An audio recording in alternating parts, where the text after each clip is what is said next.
মহিলাদের ইস্তেমা এবং তালিম ইসলামে কতটুকু গ্রহণযোগ্য? মহিলা ইস্তেমা নিয়ে গত বছর এখানেই বলেছিলাম কথা, আলহামদুলিল্লাহ। এবছর আবার একই প্রশ্ন করেছেন। মহিলাদের নিজেদের পর্দার সাথে থেকে মহিলা তালিম যেটাকে আমরা বলি, এটা জায়েজ আছে বহু শর্ত সাপেক্ষে। আজকাল মহিলা তালিমের নামে যা হচ্ছে, কিছু কিছু সহি এবং শুদ্ধ পদ্ধতিতে থাকলেও বেশিরভাগ মহিলা তালিমের নামে যা হচ্ছে এগুলো ভয়াবহ, বিভ্রান্তিকর। এগুলো ইসলামের কোনো সঠিক কাজ না, বেশিরভাগ, সবগুলোকে বলি নেই।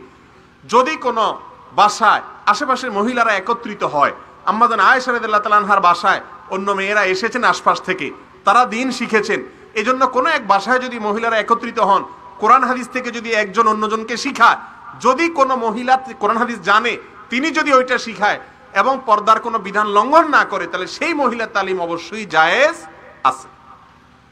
কোরআনে কারীমে আল্লাহ বলেছেন, আল মুমিনুন ওয়াল মুমিনাত বা'দুহুম আউলিয়াউ বা'দ ইয়া'মুরুনা বিল মা'রুফ ওয়া ইয়ানহাউনা আনিল মুনকার।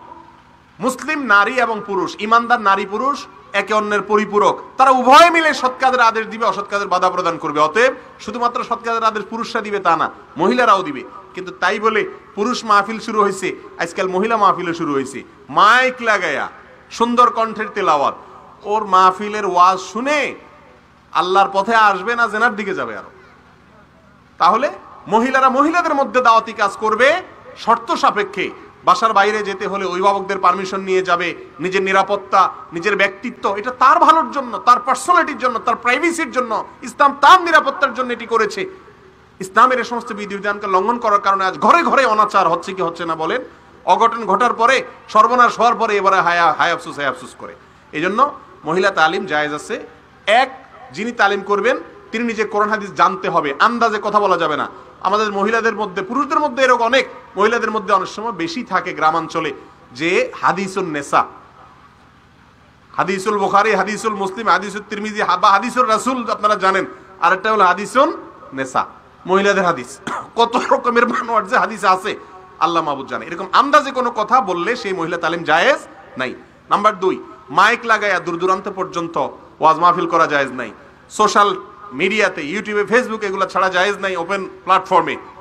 নাম্বার 4, পর্দার সাথে থেকে করতে পারবে, অভিভাবকের অনুমতি ছাড়া। সংসার, অনেক মহিলারা মহিলা তালিমে এমন মজা পাইছে, স্বামী, সংসার, ছেলে মেয়ে সব ছেড়ে দিয়ে রাস্তা রাস্তা সারাদিন ঘুরে, ওইটা একটা নেশা, সেটা কিন্তু জায়েজ নাই।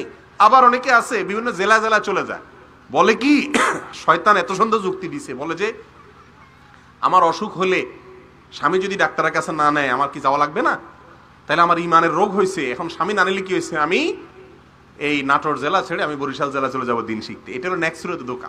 এটা হলো নেক্সট সুরাতে রাসূল আকরাম সাল্লাল্লাহু আলাইহি ওয়াসাল্লাম বলেছেন, লা তুসাফিরুল মারআতু ইল্লাযি মাহরামিন, কোন মহিলা হজের সফর পর্যন্ত করবে না মাহরাম পুরুষ ছাড়া। আর সে বরিশাল চলে যাচ্ছে কিসের জন্য?